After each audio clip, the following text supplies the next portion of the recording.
Good morning. Look at this. Isn't this fantastic?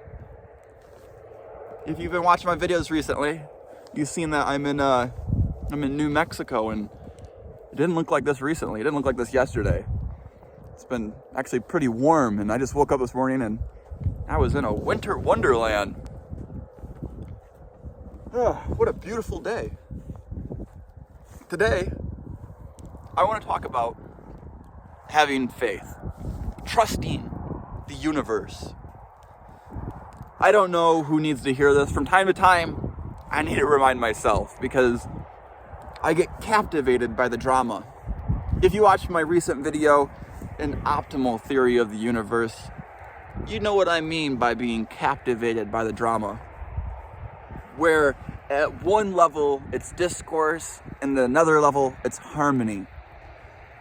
And when you're ego involved or identified as the actor, it's so easy to be just so involved or so captivated by the drama that you can't see reality as it is. Let me share a story with you that illustrates this. There was this Chinese farmer and his horse ran away. All his neighbors came around and they said, "Oh my gosh, this is horrible. Your horse ran away." And he said, "Maybe." The next day, his horse returned and brought 2 wild horses with it. And all his neighbors came around and said, "Oh my gosh, isn't this fantastic? This is great." And he said, "Maybe." The next day, his son was out trying to break these horses in, trying to train them. And his son got thrown from the horse and broke his leg. And all of his neighbors came around again and said, "Oh, this is horrible, isn't it?"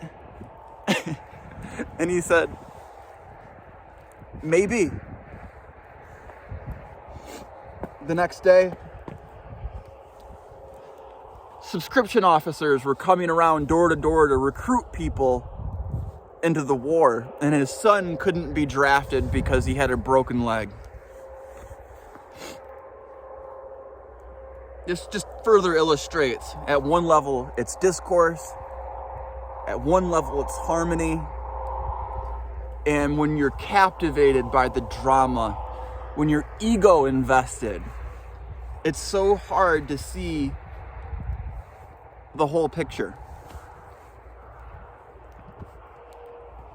Isn't it funny how things work out? Jesus says, "Be not anxious for the morrow, for tomorrow will be anxious for itself." Tomorrow will worry about itself. Look at the flowers of the field. I don't got no flowers out here now, but you get the idea. You've seen flowers before. They don't spin, they don't knit, they don't sew. But I don't think I've ever seen a king arrayed like such. I've never seen a king dressed in such beauty. Therefore, I tell you, don't worry about what you'll eat, what you'll drink, or what you'll wear. Seek the kingdom of God first, and all of these things will be given to you. So do not worry about tomorrow, for tomorrow will worry about itself.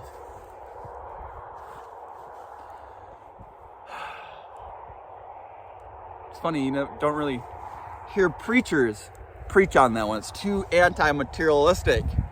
It might be okay for the Son of God, but we gotta, keep our humanity. We gotta go to work and not really follow our bliss,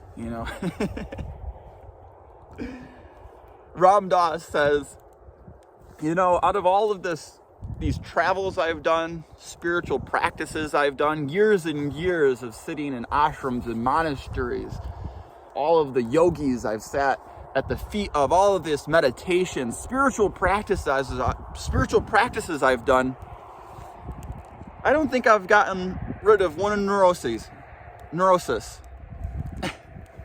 You know, the only difference is my relationship to them. When before, they were something that captivated me. And I was just so ashamed. And now, they're like little schmoos that come in.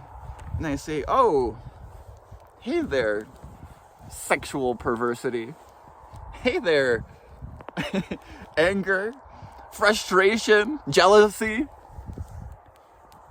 And this is sitting back from it and just watching it. It's not like you're going to get rid of all of these. That's what meditation does for you. When you sit there, it's not about having a blank mind. It's about just sitting there fully and being aware, sitting behind it all and watching it. You'll see thoughts come and you can let them go. Watch them come and freely let them go. And the more that you do this, the more that you can relax, float downstream, and be more aware of reality.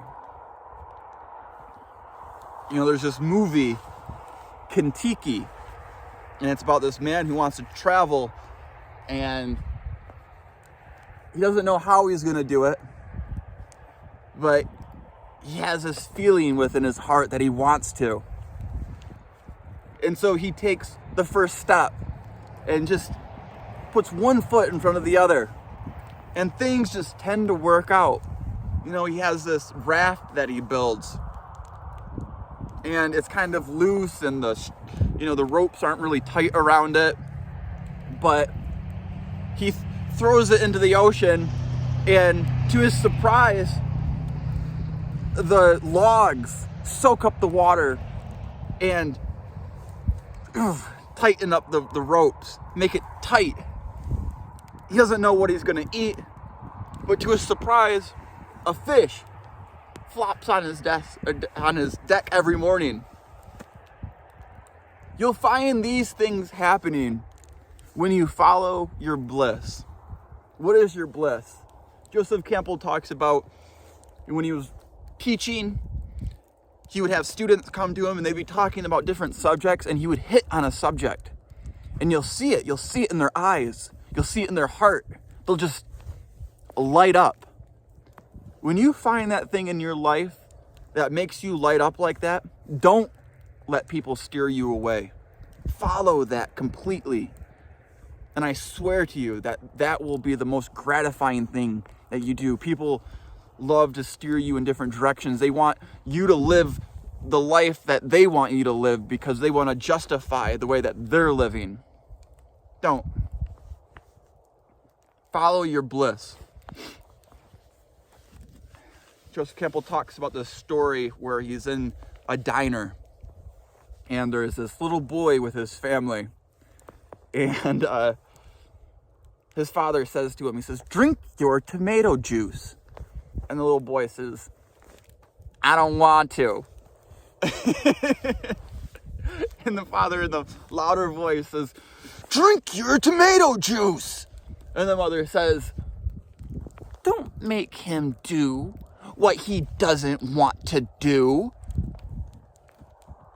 The father replies, he says, "He can't be going around doing whatever he wants to do. If he does that, then he'll be dead. Look at me. I've never done a thing that I wanted to do my entire life."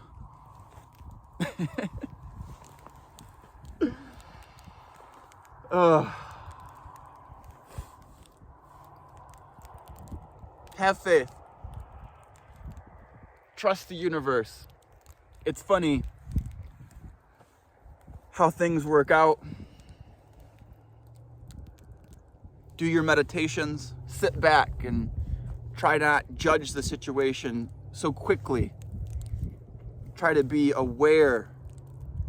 Awareness, that's what you sit in when you're in meditation, is awareness. You sit back from it and you just watch it all.